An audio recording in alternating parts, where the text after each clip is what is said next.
दोस्तों गांव में बिजनेस करना चाहते हैं तो इस वीडियो को ध्यान से देखिएगा क्योंकि आज मैं उनके लिए बिजनेस आइडियाज लाया हूं जिनके पास जमीन है लेकिन काम नहीं, बहुत पैसे नहीं है लेकिन काम करना है, और जो बेरोजगार बैठे हैं उनके लिए तो जबरदस्त से जबरदस्त बिजनेस आइडियाज है। कुल मिलाकर समझो, गांव में धंधे करने का सोच रहे हो तो आपके हिसाब से इन 10 में से कोई ना कोई एक आइडिया मिल ही जाएगा। अगर नहीं मिला तो कमेंट बॉक्स में बता देना, मैं आपके लिए वो वीडियो बना दूंगा। तो दोस्तों वीडियो को लाइक कर दीजिए और कुछ चाहिए नहीं मुझे आपसे। चलिए शुरू करते हैं। दोस्तों हाल ही में मैं बाजार गया था अपना बाइक का सर्विसिंग कराने, और वहाँ का जो मिस्त्री था वो काफ़ी बिजी था और वहाँ पर काफ़ी सारी गाड़ियाँ रिपेयर होने के लिए खड़ी थी। तभी एक बाइक वाले का मिस्त्री ने केवल इंडिकेटर और ब्रेक सही किया था और उसने उससे पैसे लिए 200 रुपये। मैं तो देखता ही रह गया। मैंने कहा अरे भाई ये तो बहुत ज़्यादा नहीं हो गया?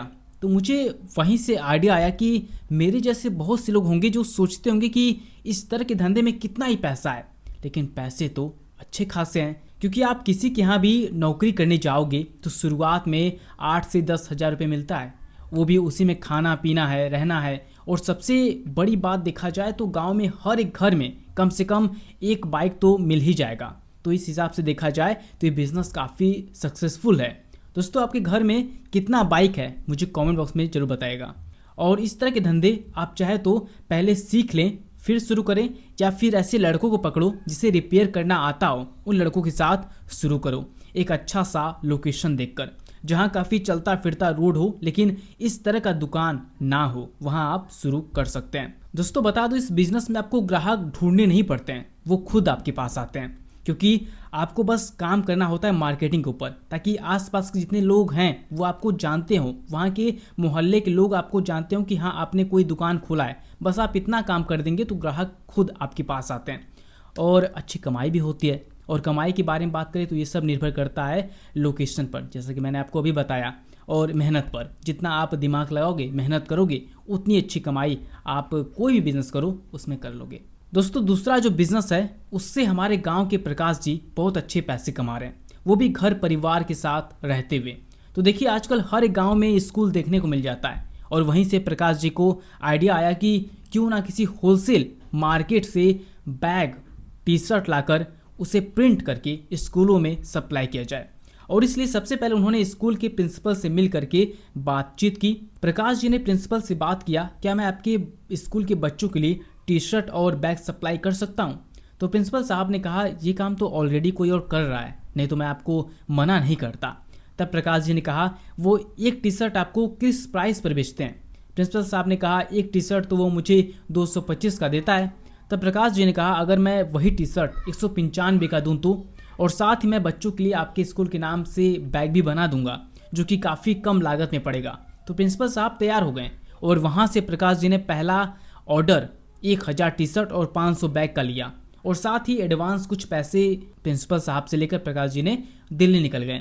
दिल्ली से उन्होंने थोक में माल लिया और घर पर आकर टी शर्ट और बैग प्रिंट करने लगे।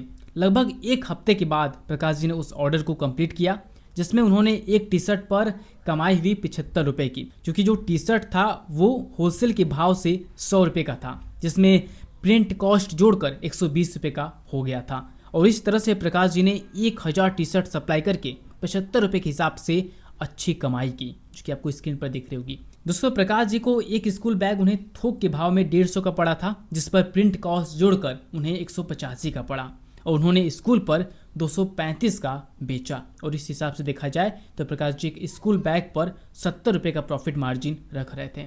दोस्तों ये जो मैंने इस कमाई बताई ये एक एग्जाम्पल है आप लोगों को समझाने के लिए।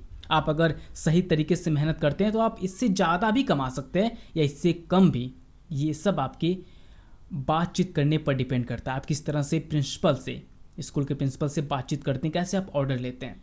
और प्रकाश जी को वो प्रिंसिपल जानता था, इसलिए उन्हें एडवांस पैसे भी मिले। अगर आपका भी काफ़ी अच्छा तगड़ा संबंध हो, आप अच्छे से बातचीत कर पाएँ तो आपको भी एडवांस मिल सकता है। ऐसा नहीं कि आपको एडवांस नहीं मिलेगा, और ऐसा भी नहीं कि सबको एडवांस मिल जाएगा। ये सब आपकी कम्युनिकेशन पे डिपेंड करता है, आप किस तरह से बातचीत करते हैं। तो दोस्तों अगर आप भी गांव में प्रकाश जी की तरह अपने गांव के स्कूलों पर जरूरी सामान उपलब्ध कराकर बढ़िया पैसा कमाना चाहते हैं तो ये बिजनेस शुरू कर सकते हैं। दोस्तों क्योंकि गांव भी बहुत तेज़ी से विकसित कर रहा है, तो जो लोग अपना नया धंधा डालना चाहते हैं या कुछ करना चाहते हैं तो अच्छा सा लोकेशन देखकर इस बिजनेस को खोल सकते हैं। अच्छा सा लोकेशन क्या है, इस बिजनेस में तो आप अपने घर से भी शुरू कर सकते हैं, क्योंकि यहाँ पे तो आपको खुद जाकर माल डिलीवर करना है, वो ग्राहक बनकर थोड़ी ना प्रिंसिपल साहब आपके पास आएंगे, इसलिए। और कमाई की बात करें तो वो आपकी मेहनत पर निर्भर करता है कि आप किस तरह से बात कर रहे हैं, साल में कितने आपको ऑर्डर मिल रहे हैं। देखिए, मैं और यूट्यूबर की तरह आपको बहुत ज़्यादा अमाउंट नहीं बताना चाहता हूँ, आपको मोटिवेट नहीं करना चाहता हूँ। मैं कैलकुलेशन करके प्रूफ के साथ बात करना पसंद करता हूँ। और ये जो भी रेट मैंने आपको बताया, ये ऊपर नीचे हो सकते हैं, क्योंकि मार्केट हमेशा एक जैसा नहीं होता है। दोस्तों, नंबर तीसरे पर है आर्टिफिशियल ज्वेलरी बिजनेस। दोस्तों, आज के समय में सोने का भाव क्या है ये सबको पता है, और गांव के लोगों को जब भी कहीं जाना होता है तो वो सोने के आइटम तो पहन नहीं सकते, इसलिए ज़्यादातर लोग आर्टिफिशियल ज्वेलरी की तरफ भागते हैं। और इस तरह की ज्वेलरी में मुनाफा भी बहुत ज़्यादा होता है। 10-10 रुपये के सामान लोग 70 से 80 रुपये में बेचते हैं, लेकिन इसके लिए आपको थोक मार्केट से जाकर सामान उठाना होगा, नहीं तो आपको फ़ायदा नहीं होगा। इसलिए आप दिल्ली से या बनारस से माल उठाकर अपने गांव में बेच सकते हैं और इस तरह से बढ़िया पैसा कमा सकते हैं। Number 4, seasonal business. दोस्तों, सीजनल बिजनेस आज के समय में सबसे बेस्ट बिजनेस है, क्योंकि करना क्या आपको, जब भी कोई त्यौहार आता है, जैसे मकर संक्रांति आने वाली है अभी, तो आप थोक में अपने गांव में माल मंगा लीजिए और उसे बेचिए 1 महीने पहले से। साथ में आप चाहें तो आप पतंग रख सकते हैं, क्योंकि लड़के जो होते हैं वो अपने पापा या मम्मी को जरूर एक बार आपकी दुकान पर ले आएंगे पतंग की बहाने, और इससे आपकी कमाई बढ़ने वाली है। क्योंकि जब भी कोई बच्चा अपने पापा या मम्मी के साथ आएगा और वो जो मम्मी पापा आया है वो देखेगा कि आप सामान भी बेच रहे हो, जैसे लाई ढूंढा ये सब बेच रहे हो ना आप, तो अगर आप 2 रुपये महंगा भी बेचेंगे तब भी वो आपसे सामान लेंगे, क्योंकि आप गांव के भी हैं और साथ में उन्हें कहीं जाना भी नहीं पड़ेगा, ढोकर लाना नहीं पड़ेगा। मार्केट से लाने में गांव वालों को बहुत दिक्कत होता है, ये आप अगर गांव में रहते हो तो आप जानते होंगे। और इसलिए वो भी कहेंगे कि क्या कौन जाएगा बाजार, चलो यहीं सामान ले लेते हैं। इसी तरह से आप होली में भी, दिवाली में भी, ईद में भी, मतलब हर एक त्यौहार पर आप सामान बेच सकते हैं और गांव में रहते हुए बढ़िया पैसा कमा सकते हैं। और एक बात और बता दूं, अगर आप बाजार साइड में हो या किराए पर दुकान है आपका और आपकी दुकान के सामने खाली जगह हो, तो जो मैंने बताया है उससे अगर आप अपने दुकान के सामने लगाते हैं तो और भी ज़्यादा अच्छा रहेगा, क्योंकि वहाँ पे आपका बना बाजार है, तो जो ग्राहक हैं वो तो आएंगे ही, और साथ में आपने जो नया दुकान खुला है उसका सामान भी खरीदेंगे। तो इस तरह से आप अच्छे पैसे कमा सकते हैं। Number 5, flower farming business. दोस्तों, अगर आपके पास खेत है और आप उससे अच्छी खासी कमाई करना चाहते हैं तो आप फूलों की खेती शुरू कर सकते हैं। इसमें क्या होता है कि आपको बेचने के लिए बहुत मशक्कत यानी मेहनत नहीं करनी पड़ती है। आप सीधे मंडी में जाओ, फूल बेचकर चले आओ, या फिर किसी मंदिर पर फूल बेचने वाले से संपर्क कर लें, जिससे आप घर से फूलों का माला बनाकर सुबह में सप्लाई कर सकते हैं। देखिए, फूल ऐसी चीज़ है दोस्तों जिससे आपको बेचने में कोई दिक्कत परेशानी नहीं आने वाली है। तो अगर आप गाँव नहीं छोड़ना चाहते हैं तो ये बिजनेस बिल्कुल आपके लिए अच्छा है। बहुत से गांव के लोग जो खेती नहीं करते, परदेश रहते हैं, उनसे आप खेत किराया पर ले सकते हो। बहुत ही कम दाम में लोग खेत दे देते हैं, क्योंकि जो उनका खेत है वो बना रहता है, यानी बंजर नहीं होता है, उपजाऊ रहता है।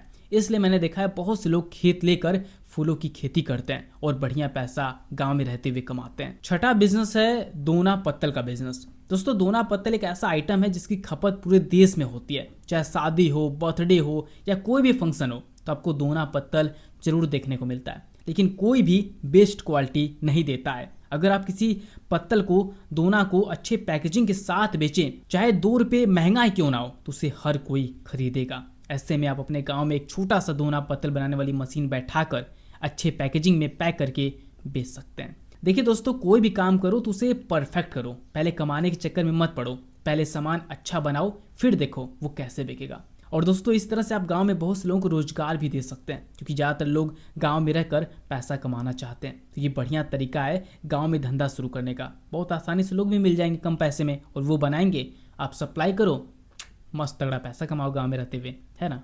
7वां बिजनेस दोस्तों है समरसीबल का बिजनेस। दोस्तों, अगर आप गांव में कोई ऐसा बिजनेस खोलना चाहते हैं जिसमें आप एक बार इन्वेस्टमेंट के बाद उससे आपकी कमाई सालों साल हो, तो आप गाँव में खेतों के बगल में समरसीबल मशीन बैठाकर बढ़िया पैसा कमा सकते हैं।